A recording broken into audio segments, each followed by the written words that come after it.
Je sais que plusieurs d'entre nous, nous avons entendu que Satan était le prince de ce monde. En effet, il a énormément d'influence dans le monde dans lequel on vit. Cependant, lorsque je lis bien les Saintes Écritures, la Bible me révèle que la terre est à Dieu et tout ce qu'elle renferme. La vérité, c'est que Satan n'est pas en mesure de se mesurer à Dieu. Dieu est beaucoup plus puissant que Satan. La vérité, c'est que Satan est une création de Dieu. Maintenant, je sais qu'il y a beaucoup parmi vous qui me poseraient la question de savoir si Satan est une création de Dieu, pourquoi Dieu l'a-t-il créé mauvais? Je ne dis pas que Dieu l'a créé mauvais, parce que la Bible est claire, la Bible dit que tout ce que Dieu a créé est bon. Cependant, Dieu a mis au centre de son univers la possibilité du choix. Il ne peut avoir de liberté sans choix. Et alors, Satan a choisi d'être mauvais. Voilà pourquoi il est mauvais. Mais il n'a pas été créé mauvais, il a été créé bon. Et il s'est laissé pervertir. Et on le voit très bien aussi dans les cultures des hommes. Dans la culture des hommes, il y a des perversions dans nos cultures. Cela ne veut pas dire que nos cultures sont mauvaises. Cela veut tout simplement dire que nous devons revendiquer notre culture, nous rapproprier de notre culture et de faire ce que Dieu veut que nous fassions avec notre culture et non permettre à l'ennemi d'infiltrer nos cultures et de pervertir nos cultures. Tout ce que Dieu a fait est bon. Et alors, aujourd'hui, j'aimerais pouvoir parler avec vous d'un sujet qui, à mon avis, devrait être intéressant parce que j'ai été moi-même énormément béni par ce que j'ai appris et par ce que j'ai découvert. La Bible dit que celui qui pratique le péché est du diable parce que le diable a commis et commet le péché depuis le commencement. Cependant, que Jésus est venu afin que nous ayons la vie en abondance. Et il est venu afin de détruire les œuvres du mal. La Bible dit qu'il a triomphé sur la croix du malin. Il a dépouillé les principautés et les pouvoirs en triomphant d'eux sur la croix. Nous voyons très bien que le plan de Dieu, c'est de nous délivrer d'une influence démoniaque, c'est de nous délivrer de toute influence maléfique. Et c'est de nous donner les armes nécessaires afin que nous puissions réussir. N'oublions pas que toute arme forgée contre nous n'aura aucun effet. Ceux qui sont contre nous, même s'ils sont nombreux, la vérité c'est que ceux qui sont avec nous sont plus nombreux qu'eux. Alors j'aimerais vous encourager à vous mettre du bon côté de l'histoire, à vous mettre du bon côté de l'univers, à vous mettre du côté de Dieu, où vous avez la sécurité, où vous avez la possibilité de vous épanouir et de vous permettre d'être tout ce que vous devez être. Si je dois intituler aujourd'hui le titre de mon message, j'aimerais tout simplement l'intituler « Le Fils de Dieu s'est manifesté afin de détruire les œuvres du diable ». Oui, dans Marc 5, à partir du verset 1 jusqu'à 20, la Bible nous raconte une histoire. Et au lieu que j'essaie de vous raconter cette histoire avec mes propres mots, j'aimerais pouvoir vous lire cette histoire, car je crois que Dieu veille sur sa parole afin que celle-ci s'accomplisse et que celle-ci ne retourne jamais à lui sans pour autant avoir accompli ses desseins. Alors je vais libérer cette parole de Dieu en espérant et en priant de tout mon cœur que cette parole puisse vous trouver et transformer vos vies. J'espère que vous n'allez pas seulement m'écouter, mais que vous allez entendre l'Esprit de Dieu au centre même de cette parole. La Bible dit, Jésus guérit un homme possédé par des esprits mauvais. En effet, nous pouvons commencer à lire au verset 1. Jésus et ses disciples arrivèrent de l'autre côté du lac, dans le pays des Géraséniens. Jésus descend de la barque. Aussitôt, un homme sort du cimetière et vient à sa rencontre. Cet homme a un esprit mauvais en lui. Il habite parmi les tombes. Personne ne peut plus le tenir attaché, même avec une chaîne. En effet, on a souvent attaché ses mains et ses pieds avec des chaînes, mais il les a toutes cassées et personne n'a la force de le faire tenir tranquille. Tout le temps, le jour et la nuit, il vit parmi les tombes et sur les collines. Il pousse des cris et se blesse avec des pierres. Quand il voit Jésus de loin, il court et se met à genoux devant lui. Il prie, il crie d'une voix forte, « Jésus, fils du Dieu très haut, qu'est-ce que tu me veux? Je t'en prie, au nom de Dieu, ne me fais pas de mal. » Il dit cela parce que Jésus lui donne cet ordre. « Esprit mauvais, sors de cet homme. » Jésus demande à l'homme, « Comment t'appelles-tu » Il lui répond, « Je m'appelle Armée, parce que nous sommes nombreux. » Il supplie Jésus en insistant, « Ne chasse pas ces esprits loin du pays. » Il y a là un grand troupeau de cochons. Ils cherchent leur nourriture près de la colline. Les esprits mauvais supplient Jésus en disant, « Envoie-nous dans ces cochons, laisse-nous entrer en eux. » Jésus leur donne la permission. Alors les esprits mauvais sortent de l'homme et ils entrent dans les cochons. Le troupeau compte à peu près 2000 cochons. Ils se précipitent tous du haut de la pente dans le lac et ils se noient. Les gardiens du troupeau partent en courant. Ils vont raconter la nouvelle dans la ville et dans les villages. Les gens viennent voir ce qui s'est passé. Ils arrivèrent auprès de Jésus et voient l'homme qui avait les esprits mauvais. Il est assis. Maintenant, il porte des vêtements et il est normal. Alors, les gens ont peur. Ceux qui ont tout vu racontent aux autres ce qui est arrivé à l'homme, aux esprits mauvais, et ce qui est arrivé aux cochons. Les gens se mettent à supplier Jésus en disant, « Quitte notre pays. » Jésus monte dans la barque. L'homme qui avait les esprits mauvais lui demande, « S'il te plaît, je veux rester avec toi. » Jésus n'accepte pas, mais il lui dit, « Retourne chez toi, dans ta famille, raconte tout ce que le Seigneur a fait pour toi et comment il a eu pitié de toi. » Oui, cette histoire dans Marc 5, à partir du chapitre, dans Marc 5, donc chapitre 5, à partir du verset 1 jusqu'au verset 20, est une histoire assez exceptionnelle. Une histoire que je pense aujourd'hui, si Hollywood avait vendu cette histoire, ils auraient fait un film probablement d'horreur. Voici trois faces d'un même récit, trois lectures. Ensemble, elles expriment diverses sensibilités présentes parmi les paroissiens. La force d'une église, c'est d'être capable d'accueillir ces différents points de vue sans jugement ni exclusion, mais dans un débat ouvert où les uns et les autres s'attachent à l'essentiel, la foi en Jésus-Christ, notre libérateur.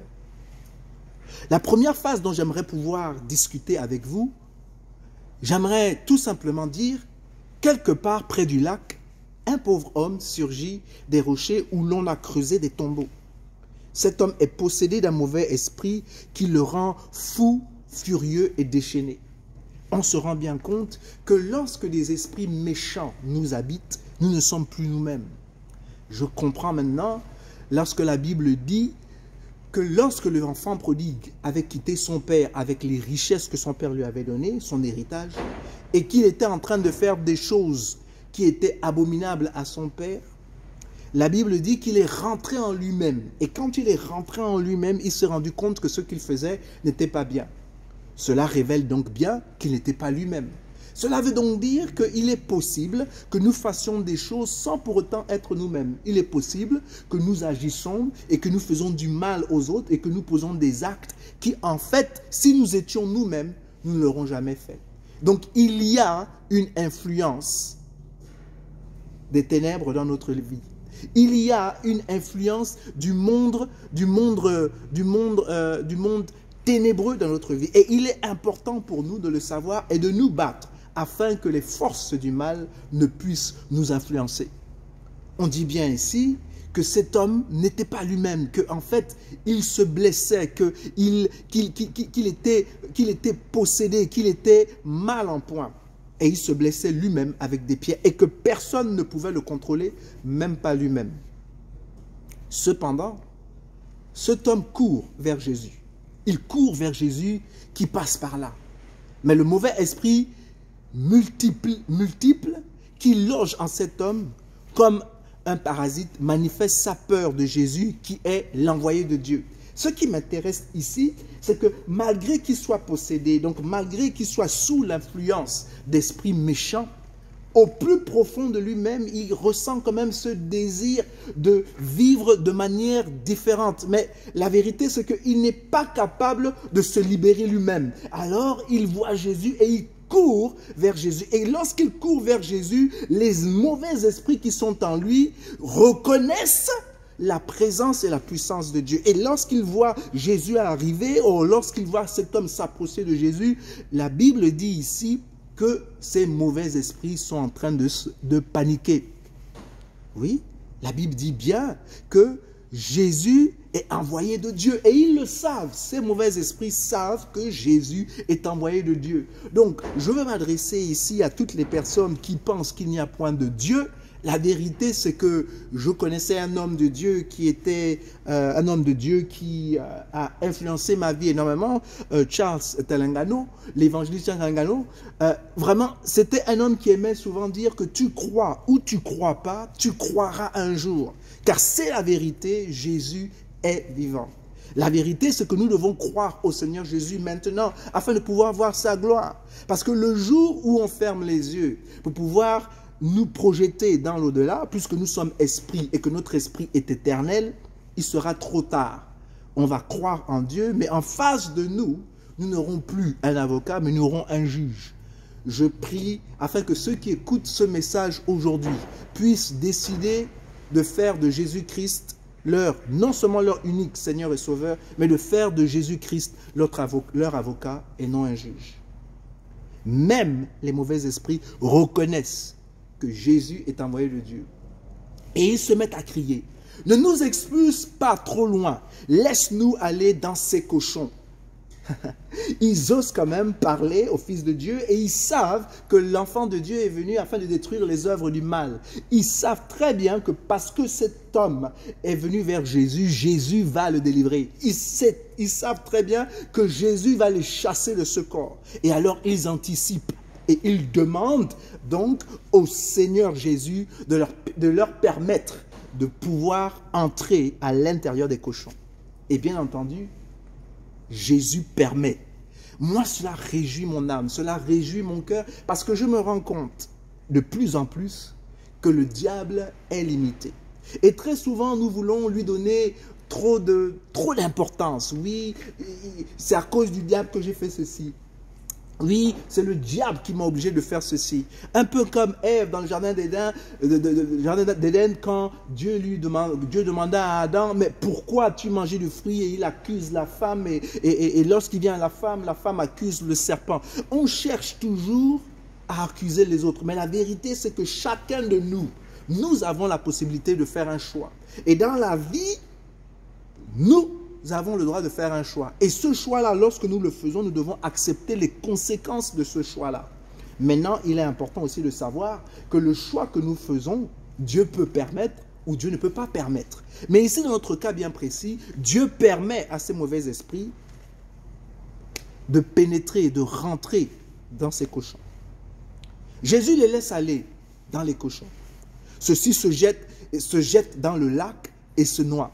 Il est intéressant de voir que les cochons eux-mêmes, qui n'est pas un animal glorieux, ce n'est pas un animal propre, quand bien même, je vous l'avoue, moi j'aime le jambon, j'aime lard, j'aime le bacon, j'aime manger le cochon. Ça a une saveur qui est assez particulière, mais c'est un animal qui n'est pas sain. C'est un animal qui n'est pas sain.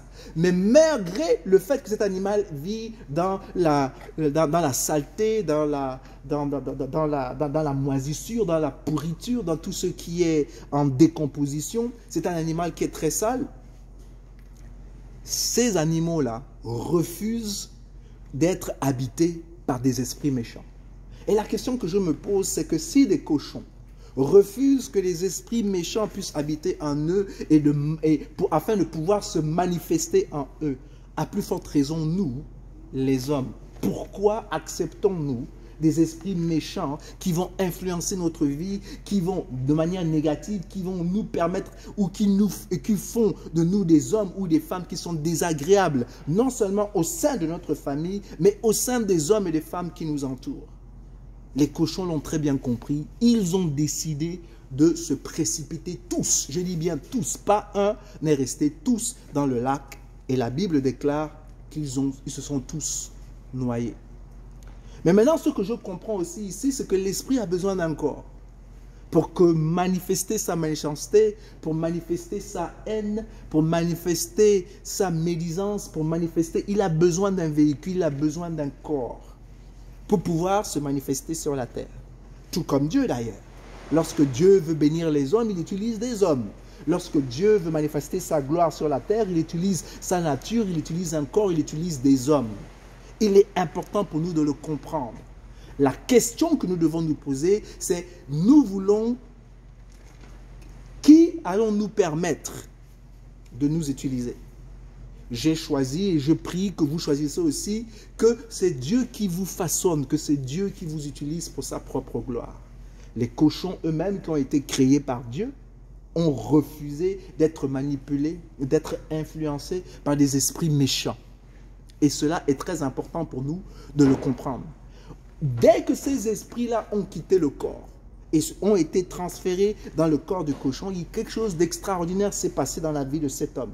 La Bible déclare que cet homme a été complètement guéri.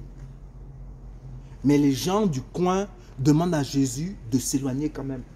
La question que je me pose, c'est pourquoi? Pourquoi Jésus ayant fait quelque chose d'extraordinaire, Jésus ayant fait quelque chose de spectaculaire, Jésus ayant transformé la vie de cet homme, pourquoi il lui demande maintenant de quitter leur vie? Vous voyez, s'il y a des cochons près de cette ville-là, c'est parce que c'était une ville certainement païenne. Et donc, il est important pour nous de voir que Jésus n'est pas seulement venu pour les Juifs, mais il est venu aussi pour les païens. Jésus rentre dans une ville païenne. Il est important qu'on le sache. Ils rentrent dans une vie païenne parce qu'eux aussi ont le droit de connaître Dieu. Eux aussi ont le droit d'avoir une relation avec Dieu. Eux aussi ont le droit d'être réconciliés avec Dieu parce qu'ils ont été créés par Dieu et ils ont été créés pour le bon plaisir de Dieu. Et Dieu veut que tout homme ne périsse point, mais qu'il ait la vie éternelle. Et donc, il se rend dans cet endroit-là. Cependant, ces hommes aussi, les cochons, puisqu'il y en avait quand même 2000, était une source de richesse pour certaines personnes.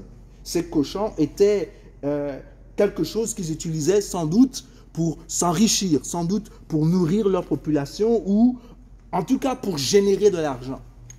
Ce qui embête ces gens-là, et voilà pourquoi on lui demande de quitter la ville, c'est parce qu'ils sont confrontés à un dilemme. Et le dilemme, c'est qu'ils sont appelés à faire un choix. Soit chercher les œuvres matérielles, s'appuyer sur les œuvres matérielles, rechercher que le bien-être matériel et négliger le côté spirituel. Ils ont perdu énormément d'argent et donc ils prennent peur. Et pour cela, il faut que Jésus quitte leur ville. J'étais en train de discuter avec ma bien-aimée, on était en train de discuter un peu de ces jeunes hommes et ces jeunes femmes qui sont prêtes à tout faire pour de l'argent.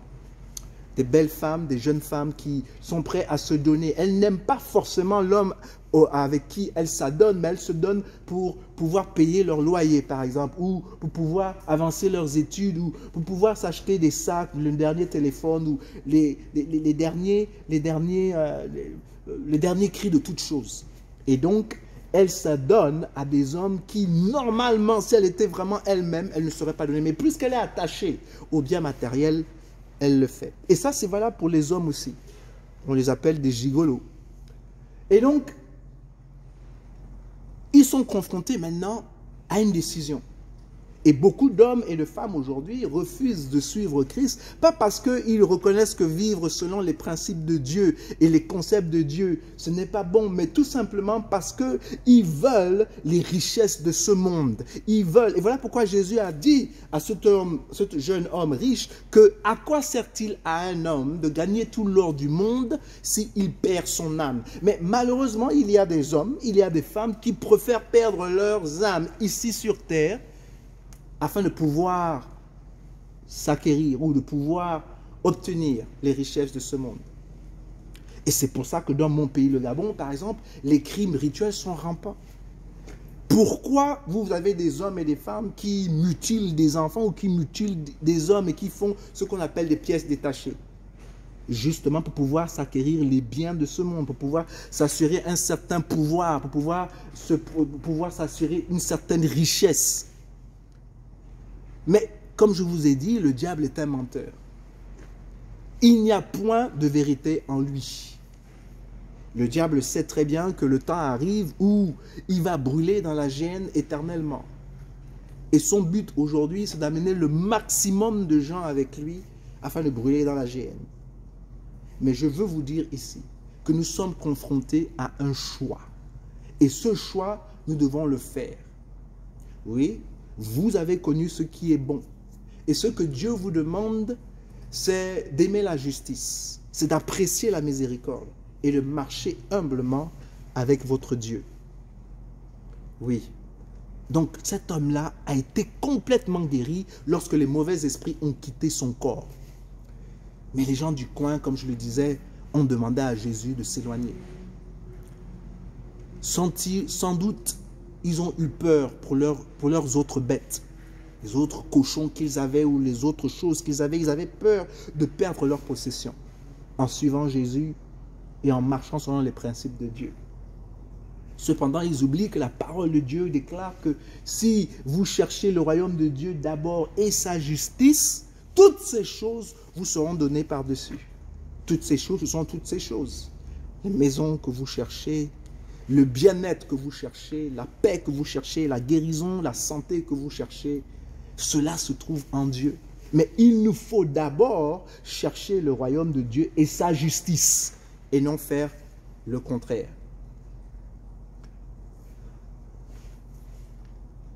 J'aimerais continuer en vous disant que cet homme qui a été guéri, voulait rester avec Jésus.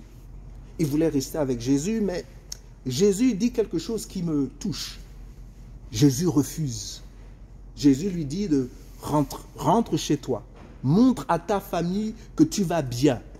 L'homme raconte partout ce qui lui est arrivé et tout le monde est stupéfait. On voit donc que cet homme qui vivait dans les tombeaux, cet homme qu'on n'arrivait pas à maîtriser, cet homme qui s'auto-mutilait, cet homme qui se faisait du mal à lui-même parce qu'il était possédé par des mauvais esprits, avait une famille. Mais à cause de son état, il ne pouvait être avec sa famille. Donc il a été séparé de sa famille tout simplement parce que probablement il était désagréable avec sa famille. Désagréable avec les gens autour de... Voilà pourquoi il restait là où il n'y avait pas de gens. Vous voyez, lorsque l'esprit, nous laissons les esprits méchants nous s'accaparer de notre esprit, s'accaparer de notre corps, il se passe toujours des choses négatives. Voilà pourquoi dans un jeune couple, si nous laissons des mauvais esprits nous influencer, nous risquerons de perdre notre mariage. Les relations entre enfants et parents, si nous permettons aux esprits méchants d'entrer en nous, cela va bafouer nos relations. Cela va bafouer nos relations entre hommes et femmes et entre amis, Les esprits méchants nous amènent à faire ce qui est ignoble. Voilà pourquoi nous devons nous en débarrasser.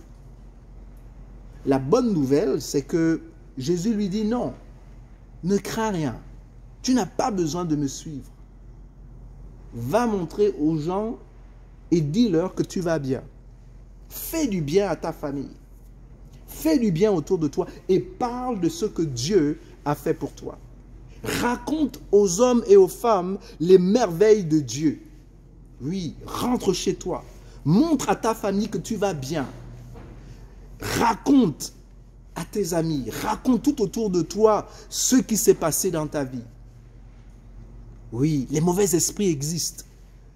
Ce sont comme des petits diables, des forces hostiles qui peuvent entrer en nous comme des microbes et nous rendre méchants, violents ou solitaires.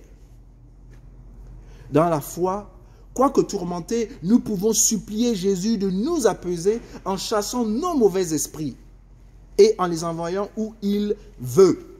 Ils n'ont qu'à partir, ces mauvais esprits, là où ils veulent. Alors Jésus nous dit de prendre soin de notre famille.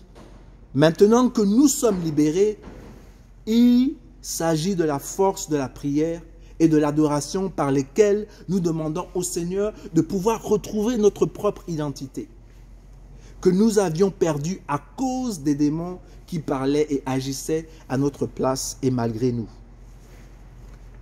La deuxième face. Les démons et autres mauvais esprits, ça n'existe pas comme des espèces de bestioles malfaisantes qui entreraient en nous pour nous perturber. C'est une façon d'expliquer pourquoi un homme perd soudain la tête et se met à délirer comme si quelqu'un d'autre parlait à sa place. Aujourd'hui, on évoquerait une maladie psychique. Les démons qui émigrent dans les cochons et les précipitent dans le lac, c'est ce qu'ont cru les païens de l'endroit en établissant un lien entre la guérison de l'homme et l'accident des cochons. D'autant plus facilement qu'ils croyaient aux esprits migrateurs. L'auteur de l'évangile semble faire sienne cette explication. En réalité, il s'agit d'une coïncidence. Peu importe, car l'essentiel est ici. Il peut nous arriver de nous sentir envahis, comme habités par toutes sortes d'idées noires, de peur, de soupçons, qui nous poursuivent et qui nous pourrissent la vie et perturbent nos relations familiales ou autres. Par exemple, des idées de mort ou de peur, de la mort qui nous déprime, comme le possédé qui sortait des tombeaux. Eh bien, la foi en Jésus ressuscité peut nous permettre de trouver la paix et la confiance, la sérénité dans l'espérance. On n'oubliera pas, dans cette interprétation, de rendre en quelque sorte l'hommage aux cochons qui, dans notre récit, furent chargés des démons du malheureux. Maintenant, la face cachée de cette histoire. Marc a composé notre récit comme une parabole du rêve politique de quelques apôtres de Jésus et d'autres de ses disciples. Rêve d'un Jésus libérateur de l'occupation romaine. L'homme possédé, occupé, tourmenté, mais jamais complètement maîtrisé, c'est Israël, par exemple, occupé, tourmenté, ruiné par les soldats romains. En particulier, la 10e légion stationnée à Damas. L'un des emblèmes de cette légion, c'était un porc. Et les légionnaires sont des païens, des mangeurs de porc. Les démons, c'est-à-dire les soldats romains, se joindront un jour à leurs semblables, les porcs, et seront jetés à la mer. Le démon, légion, sera vaincu par le Messie et ses fidèles. Rêve politique et militaire de quelques admirateurs de Jésus. Quand la légion aura été chassée du pays, Israël retrouvera avec la paix son identité et son bon sens. Aujourd'hui, on est tenté de dire qu'Israël retrouvera son bon sens quand il ne se sentira plus menacé d'anéantissement par des voisins hostiles. Ainsi, l'Évangile nous raconte ce rêve porté sur Jésus. Mais il précise que Jésus n'est pas venu comme libérateur nationaliste, que ce n'est pas sa mission. Vous voyez, Jésus refuse que l'homme, c'est-à-dire Israël, le suive comme on suivait un libérateur zélote. Va chez toi auprès des tiens, parle-leur de la bonté du Seigneur. Il faut parfois se révolter, résister. Il faut nous rebeller contre les envahisseurs, cruels ou des despotes. Mais ce n'est pas le champ d'action de Jésus. Lui, il est venu faire naître une indéfectible espérance, quelles que soient les circonstances du moment. Cependant, qui sera estimé le poids de l'évangile de Jésus-Christ, spécialement de son engagement pour la dignité de tout être humain dans l'émergence des luttes pour la justice, la démocratie et la liberté. Je suis heureux qu'aujourd'hui nous avons la possibilité de pouvoir parler ensemble. Je suis heureux parce que c'est dimanche et en effet c'est la journée que le Seigneur a faite. Et j'aimerais pouvoir vous dire que nous sommes toujours et nous le serons toujours confrontés à un choix. La Bible dit que devant toi je mets la vie et la mort. Choisis la vie et tu vivras. Oui, nos choix vont nous coûter et ça va nous coûter cher. Mais à quoi sert à un homme de gagner tout l'or du monde s'il perd son âme? Aujourd'hui, ma prière vous concernant, c'est que vous ne vous laissez plus être influencé par des esprits méchants. Réalisez que si vous invitez Christ dans votre cœur, il est plus grand que celui qui est dans le monde. Par conséquent, la Bible dit que si vous résistez au diable, il fuira loin de vous. Il n'y a rien de plus merveilleux que d'être libre. Et être libre, c'est-à-dire libre de penser, c'est-à-dire que quand on veut dire non, on a la possibilité de dire non. Et quand on veut dire oui, on dit oui.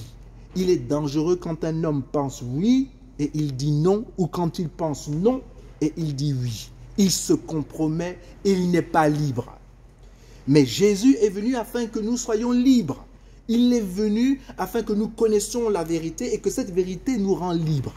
Jésus n'a jamais cherché, Dieu ne cherche pas à nous lier, il ne cherche pas à ce que nous soyons des prisonniers, non. Mais il veut que nous le connaissions et que nous marchions selon ses principes et ses préceptes et que nous jouissions pleinement de la liberté. Oui, Jésus est venu afin que nous ayons la vie et la vie en abondance. Mais pour que nous ayons cette vie en abondance, il nous faut marcher selon les principes et les préceptes de Dieu. Alors je veux vous encourager ici, cet après-midi, à suivre ce Créateur, à suivre ce Dieu qui est un bon Dieu. C'est ma prière pour vous. Seigneur, je te bénis pour ceux qui ont écouté ce message. Je prie afin que tu puisses non seulement te révéler à eux, mais que tu leur permettes de faire le bon choix. Je prie, Seigneur Dieu, car dans ta parole, tu déclares que celui qui met sa confiance en toi ne sera jamais déçu. Et que ses ennemis ne triompheront jamais contre lui. Je te dis merci parce que je suis de plus en plus convaincu qu'aucune arme forgée contre nous ne pourra prospérer. Oui, dans toutes ces choses, nous sommes plus que vainqueurs. Alors je prie pour ces hommes et ces femmes qui aujourd'hui sont désorientés, mais qui ont la possibilité d'entendre ta parole. Je prie, Seigneur, que lorsqu'ils s'agenouillent devant toi, lorsqu'ils se prosternent devant toi, lorsqu'ils adressent la parole, lorsqu'ils t'adressent la parole, ô Dieu, que tu te révèles à eux et que tu fasses ce que tu n'as jamais fait dans leur vie. Que tu les nettoies, que tu les purifies, que tu les sanctifies et que tu fais d'eux des héritiers au nom tout-puissant de Jésus. Seigneur, que la gloire te revienne à toi seul. C'est dans le nom de Jésus que nous prions en ce jour. Amen.